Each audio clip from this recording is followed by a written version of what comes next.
Welcome to the Group Dentistry Now show, the voice of the DSO industry. Kim Larson and Bill Newman talk to industry leaders about their challenges, successes, and the future of group dentistry. Visit groupdentistrynow.com for more DSO analysis, news, and events. Looking for a job or have a job to fill? Visit joindso.com. We hope you enjoy today's show. I'd like to welcome everyone to the Group Dentistry Now show. I'm Bill Newman, and really happy to have our next guest here, Tina Punton from Zirc. And I think you're going to be really interested to hear what Tina has to say, because Tina is an RDH, and hygienists right now are they've always been very important to dental practices, but I think right now all of a sudden dental practices are realizing that they can't operate without them. So we're going to talk a little bit about how COVID has really changed the dynamic, how hygienists and even dental assistants to a degree have played an important role that maybe wasn't really thought as much about as it is now. So Tina, welcome to the Group Dentistry Now show. Thank you, Bill. Thank you for having me this morning. Sure. So I'll give you a little background on Tina, and then we'll get into some of the Q&A. Tina is a graduate of Minnesota State University, Mankato, with a degree in dental hygiene. She has 20 years of experience as an RDH.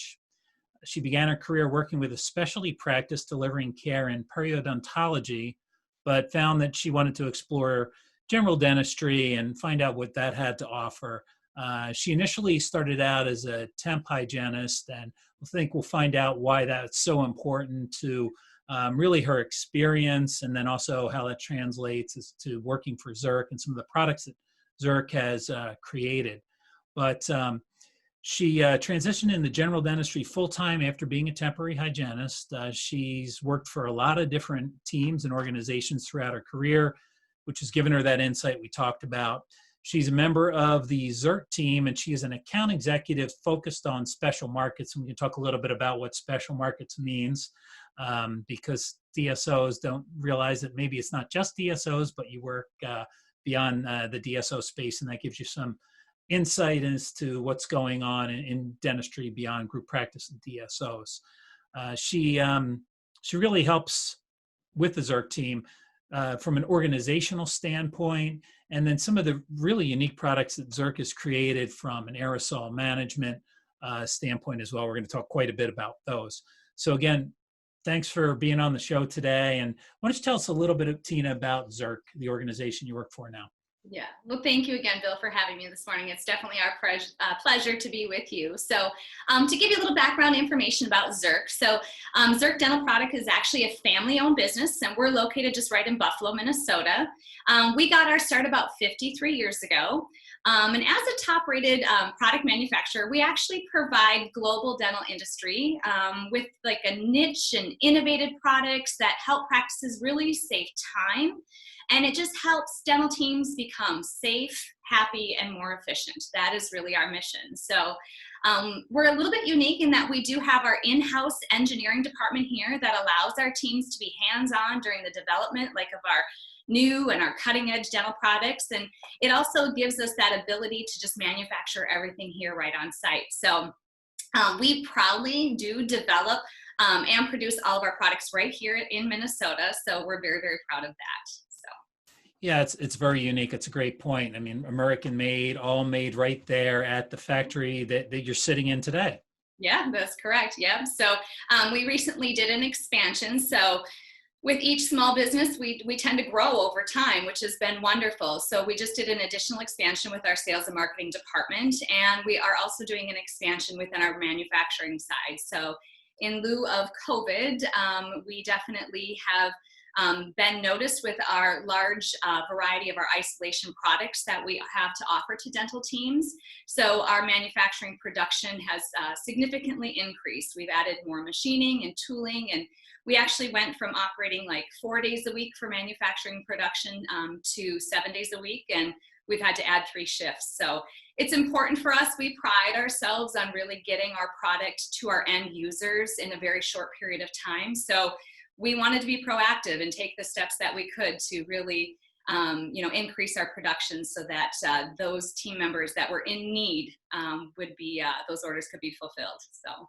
Well, that's exciting. And I know certainly been challenging for DSOs, emerging groups, solo practitioners, and a lot of dental manufacturers as well when the practices were shut down. So we'll get into some more detail about why you're growing, what products, and how they can really help DSOs in a variety of ways, from patient safety to making staff feel more safe and secure, hopefully bringing some staff back more quickly when they might be sitting on the sidelines. Yeah. So let's talk a little bit about your career as a hygienist. We went over the fact that you were focused on specialty periodontology, and then temp for a while, got to work for a bunch of different, probably solo practitioners, dental organizations. So tell us a little bit about that. Yeah, I'd be happy to. So I actually worked as a dental hygienist for 23 years, and I truly loved every aspect of my career. I mean, not only did it provide me the flexibility, but really, I think when you ask most clinicians, it boils down to the relationships that you build with your colleagues and your patients. And it gave me that fulfillment of really being a part of a team that could deliver optimal oral care for my patients. So I did begin working in periodontology, which is kind of a big step for a new grad just walking out of school. So, but I think it really helped to launch my clinical skills. And it also helped me to understand the challenges that patients encounter with periodontal disease. So I really think I had a lot of advantage by beginning there. But I too wanted to explore kind of what general dentistry had to offer and the different little operational approaches, because there's many out there. And so I did begin working for that temporary agency as well. And it opened the door to working with all these different sectors within the industry. So. Yeah, that's certainly exciting. So you really started out focused on periodontology, which of course carries over into general dentistry. But and I think the other thing that hygienists do so well, because you spend so much time with the patients, you in a lot of cases have a better relationship than the dentists do. And then you're also there to really kind of check things out, find out what's going on. And then to a degree, there may be, I know it's a dirty word, but sales, right? So there's some, hey, we see some issues here. We'll talk to the doctor a little bit, or the dentist, but I think you may need this or this. So it's kind of interesting. I know my personal experience with my dentist is not much, because my time is spent with the hygienist. Right. That's exactly it. Yeah. I mean, there's a lot of time, like those relationships. That's what I mean. I get Christmas cards from more of my patients sometimes, just because you build that trust. That's what it really boils down to. So, but it was the time that I noticed, like when I was temp, just a common component really, when I have been in a variety of sectors of dentistry, and that offices that kind of have good communication and some type of an organization, they really are much more fun to work with. There's this feeling that I can't explain. For some of the offices, like it would feel like the wheels were about to fall off the bus because there was so much chaos or disorganization. So in that term, it was easy for me to decide, I guess I'm not going to go back there, or the team just wasn't working well together. So let's talk a little bit about safety and practicing in the age of COVID, and really hygienists are on the front lines, hygienist assistants, dentists for sure. Let's talk a little bit about that. What are you hearing? What are some of your peers telling you about practicing right now? Yeah, so it's just been, a short but long 7 months since I've transitioned out of the clinical side. And so as I've talked to my peers and the doctors that I've worked with, these teams are feeling overwhelmed. They're busy navigating through all those new regulations and processes, and not to mention, all the layers of the PPE. But over and over, what I keep hearing is that their biggest concern really is safety for both themselves and their patients. That's what it really boils down to. And I think most of us would really agree that really dentistry has been always prioritizing practicing safe dentistry. That's always been our goal. And we've always known that we work in an environment where there is that potential for the spread of disease. But we also follow those mandated guidelines that are set forth for us by CDC and OSHA, and we really are able to provide those best practices. So I honestly can say I understand and have compassion for clinicians that had to really question whether they were ready to go back. But I think this will be similar to what we experienced in the 80s. We will move beyond this crisis and we'll reflect back on these changes to understand that, in fact, these additional layers of safety were really needed. And what I do know, though, is that this is a very resilient industry, really. And so it's an essential part to our healthcare system and the overall health of our patients. So clients will come back and clinicians will come back and we'll be even stronger. And the clinical team will be there waiting to provide that care because that's really what's in their heart. That's great to hear. Do you feel that there are any hygienists maybe and assistants that are still waiting for things to get better, in quotes? Is there that fear from maybe a certain percentage of the hygienist population that are compromised or fearful, and what is the impact that you're seeing on dental practices? Absolutely. I mean, and it's a valid concern, and everyone has to look at their profession and assess that in a different manner. And I do think it is impacting the industry right now. You've heard or watched some of the podcasting and some of the social media sites, and doctors and teams are concerned that I can't run a full schedule right now because I don't have my entire team back to do so. And being able to find the dental hygienists and the assistants that are wanting to come back, has been compromised a little bit. So I think initially a lot of people thought it would be the patients that would be the issue coming Right. back. And what I'm seeing, whether it's on social media, is that patients for the most part are coming back, but they don't have the staff in a lot of cases to handle Sure. it. So where they could be open 5-6 days a week to Right. kind of get some of those patients that were not able to come in for their regular hygiene checkup during those 3 months or so that they were shut down. They can't bring them in because they don't have the staff to handle it, which is really interesting. Yeah. So it'll rebound, like I said, with time.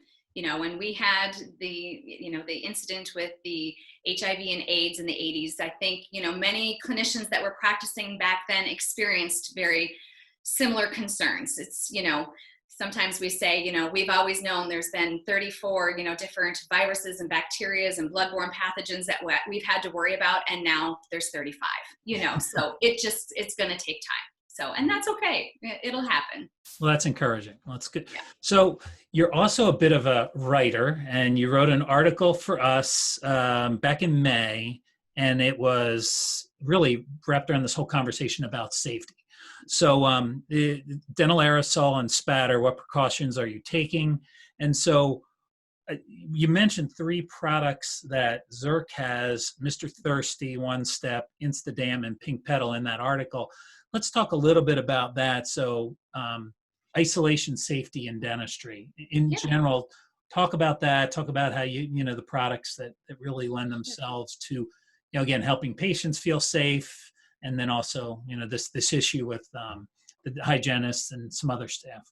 Absolutely. So I think commitment to safety really for Zirc has been ever enduring in terms of the regulations and the recommendations. And we're always looking for ways to develop a safer environment, really, for the teams and their patients. And Zirc does have one of the largest lines of isolation products available. In fact, the 3 that you had mentioned was a combination of the 3 that we collaborated together to develop something called the Protection Pack. And it was, something that was easy for clinical staff to have samples of, to evaluate and to assess.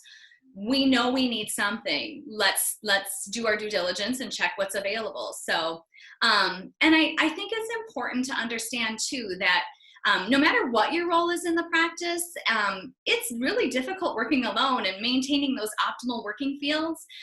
So it's nice that we do have something for everyone. So as a hygienist, though, personally, like, I actually began practicing before all the mandates of the high volume evacuation and during aerosol generating procedures were needed. And, I used my ultrasonic scaler every day on every patient, So when that change came in 2003, to be honest, I despised it. It was really hard as a clinician to juggle all those many tasks at hand and adapt to a device that was really heavy to hold. And it just really left me struggling with my ergonomics, really. And so long term, it was just very stressful on my body. So it wasn't until a little bit later in my career that I actually turned to one of our dental reps, and I asked for their help and their service, if maybe they could get me some samples or direct me to some options. What else is available, as far as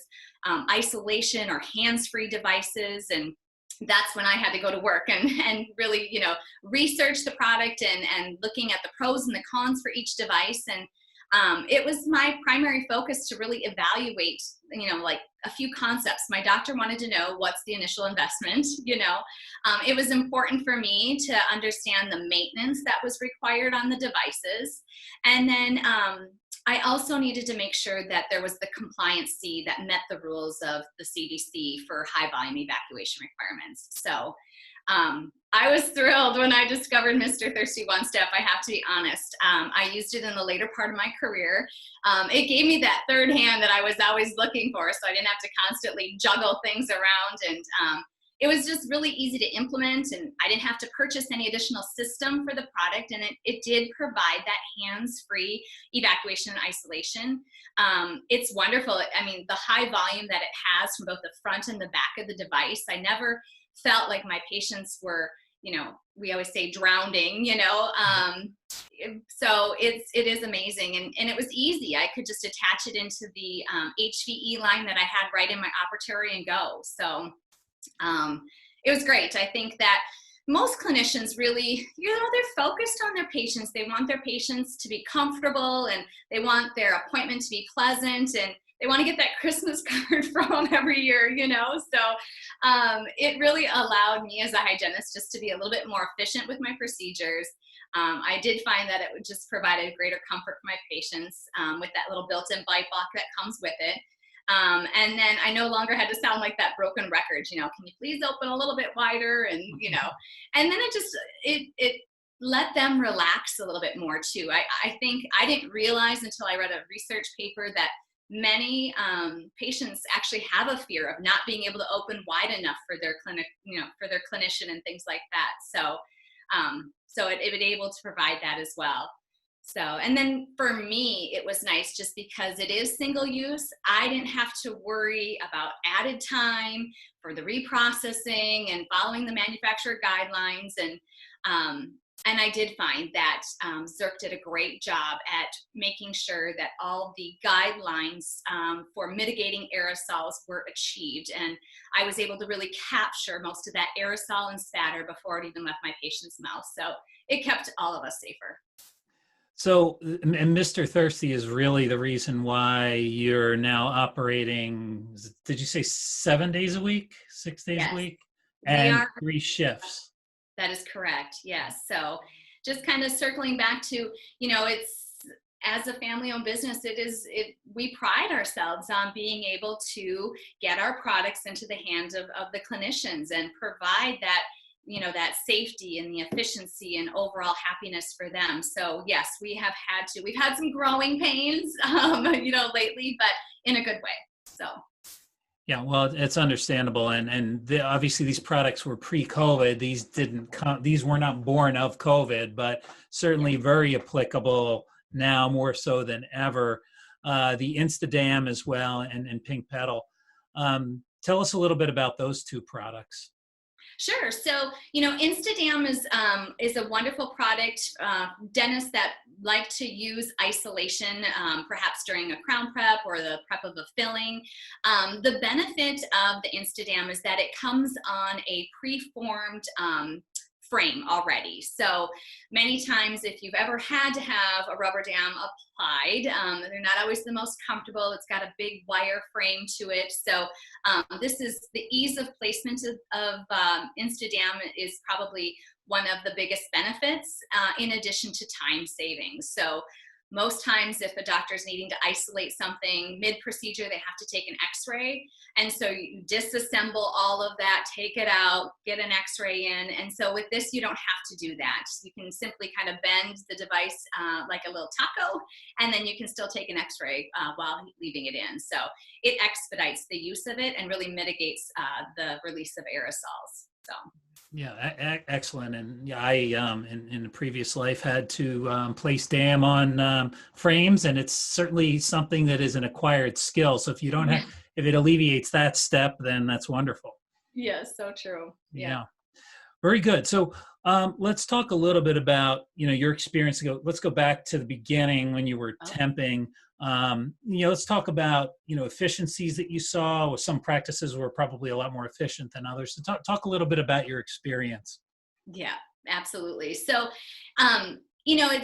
it's a goal for all dental teams to have efficiency in their practices. It's what we all strive for. And offices that didn't really have systems in place, I would find were kind of just spinning circles. They were often running behind in their schedules, probably less productive overall.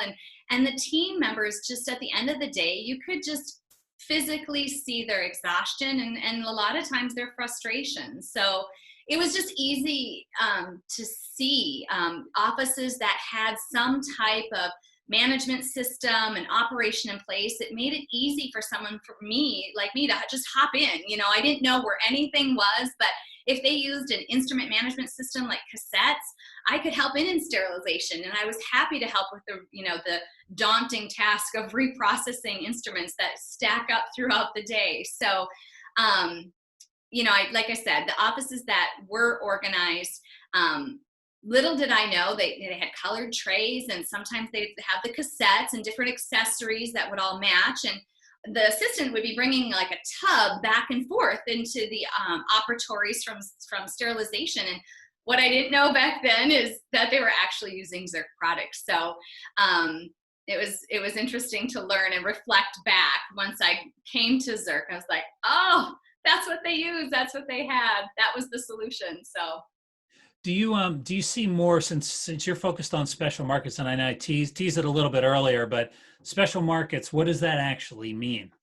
Yeah, it really does encompass, everything from, multi-practice. So, it might be, 2 to 5 practices that are all operating, under a group of doctors that have collaborated together. And then it can also range anything, above that. So, I would say anything from the DSO and the group practice side is what I'm really striving to help.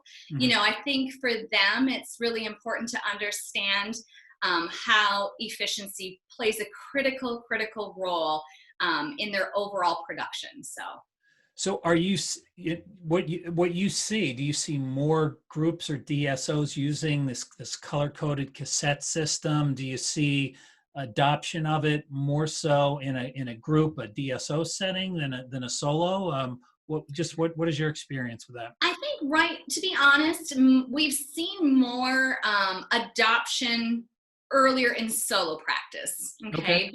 But I think as things are changing with the industry itself, we're slowly starting to understand and see the exact same trend that we're seeing as far as, the number of solo practices perhaps changing a little bit, and we're having a bigger growth in this industry with group practices and DSOs. So that's what I'm here for. I am here to help those groups, really. So. Yeah, well, DSOs really like systems. This is a system. I could see it being something where, an assistant is trained to use the system in the cassettes, the color-coded cassettes, in one location, and can easily go to the next location, and it's the same system. Absolutely. Yeah. And that's what it is. It's their solution. You know, practices can obtain that organization and efficiency through color. And we call it the color method, really. And it's not rocket science, but there are two huge benefits that are provided to those dental teams. And the first really is the savings. You know, the biggest pet peeve for doctors and clinicians is having to stop mid-procedure because they have a missing material, and get up and go find something. And, you know, even though those 3 minutes away at that point in time might not seem like a lot, over 5 times in a day, I mean, it can add, you know, you can add in another procedure of a, you know, bleaching impression or delivery or something that also can add to more productivity. So, and just as you mentioned too, you know, the training of new staff, we will have changes that are going to be coming because of this. New staff members are going to be implemented. So it really saves time. You know, there's a color-coded chart that's posted in multiple areas of the practice, and it's all very systematic. And it does allow for those DSO and group practices to duplicate for multiple locations so that those clinicians working in multiple sites don't have the stress of going to the next location. Okay, you know, where is this stored and where's that material? And, you know, those fine things really add up. So, and then of course, oh, sorry. No, go ahead. Yeah, their second benefit really is just saving money. I mean, who doesn't want to do that? Right now, we need to be looking at areas where can we save money? Obviously, it's been allocated and changed into all the additional expenses with PPE. And so this is the exact spot, something that they can easily change to save money, because there's no excessive overstock of inventory in the operatories anymore, not to mention all the materials that sometimes get buried in the back of a corner of an operatory, you know, that right. will expire and get wasted. So that's, you know, a lot of overhead. So they don't have to really take the time and to pay the staff to manage a lot of that when they're only restocking these procedure tubs once a week. So it just, greater efficiency really yields increased productivity, really. So we actually had a private study that was done by Aldridge Services, and they did the study because they saw a common factor between not only solo practices, but within group and DSOs, that the lack of organization of all of their inventory really led to that greater overhead. So that's really, you know, an interesting article that they saw the need, you know, long before some people started looking into it. So. Yeah, back to your first point. I really didn't think about this before because I was so focused on talking about, you know, hygienists coming back, but as well as the assistants, you're going to have new assistants coming into the practices that maybe don't have any experience.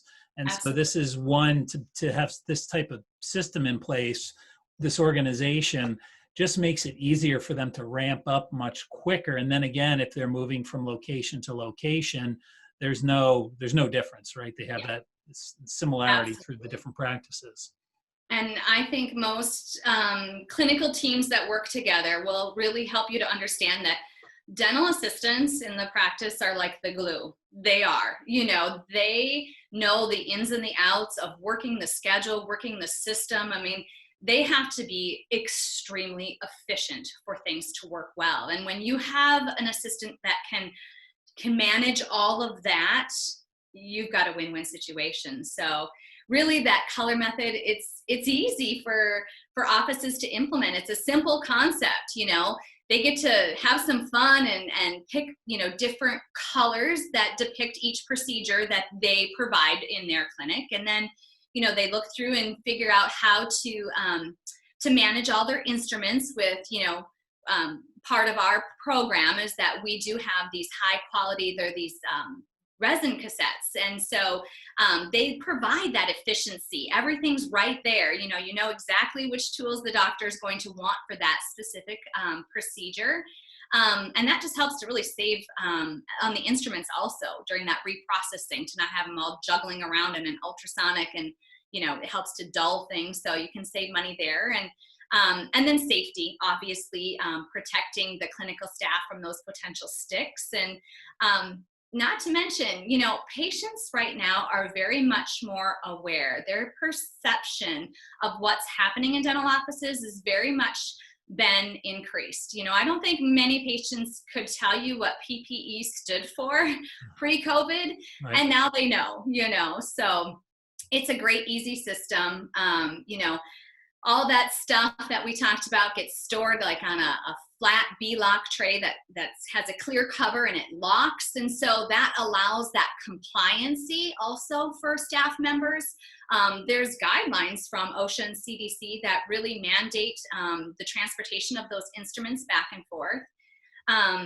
And then the last component of that really was the tubs, which that's what houses all the materials that are specific to each procedure. So you kind of think of that as like your portable drawer that you really only have to now check and restock once a week, so that your operatories are now clear of all that clutter, and it opens up those areas for storage of just disposable products that you'll use on patients each day. So Excellent. So if anybody listening or watching this wants to find out more about how to start, how do I get organized, where do they find the information? Yeah, it's a great question. So they can actually go to our website, or they can contact me directly as well. But Zirc has this free service, and it's called ZOBI, and it stands for Zirc's Organizational Box of Efficiencies. And it's actually a complimentary service that we provide that really helps to assist teams with taking that next step towards organization. And it can be baby steps. It doesn't have to be, jumping in all at once. We do find sometimes teams will start, they've had an inspection, they need to mark compliancy off with locking, trays and covers. But ZOBI really is just a box that we would send to offices that contains 30 of our most popular organizational items. I think it's great because team members then can touch it and they can evaluate it and make sure and find what's going to really work best for their practice, because every practice is different. We don't have two systems that go out the door that are the same. We really pride ourselves on customizing those for what the needs are for each practice. And then here at Zirc, we have what we call efficiency consultants. So they all have clinical experiences and know really how to find the solutions for organizational problems, which is wonderful. So not only can they talk the talk, but they can walk it because they've been there in their shoes. So, and then we just make it easy. We even put a return label in the box, and once they're done evaluating the products, they can send it back to us. So it's a simple step. Excellent. So we'll put up some information at the end of this on how to gain access to ZOBI. So it sounds interesting, and I love the fact that it's customized for every dental practice and every DSO. We always hear when you've seen one DSO, you've seen one DSO. So procedures are all different. The makeup, the staff is different, so they may want to organize things a little bit differently. Absolutely. So I have one last question, kind of sum up everything we talked about. What are some of the key takeaways from what we discussed? We talked a little bit about staff coming back, or maybe slowly coming back. Maybe it's different staff that doesn't have much experience coming back. And then we highlighted isolation and then also organization. So, what in closing, what do you really want to, what do you want people to take away from this? Yeah, I think really it just that safety is going to come first, Bill. And, I think that it's important for offices not to be afraid of change. I mean, it is a little bit, you find yourself struggling with where do I start, and I think, your dental sales reps are there for a reason. They're there to help service you. So do what I did all those years ago and reach out and, do your due diligence and do your research, but try a device like Mr. Thirsty or our Insta Dams, because those isolation devices really can provide team members and patients with that reassurance that they can practice safe dentistry by mitigating those risks, and they're super simple to implement. So I think also just adding efficiency, that would follow when you can use simple, easy operational systems that are in place. all your team members are motivated to work together towards one common goal, and it really doesn't take much product to get you organized.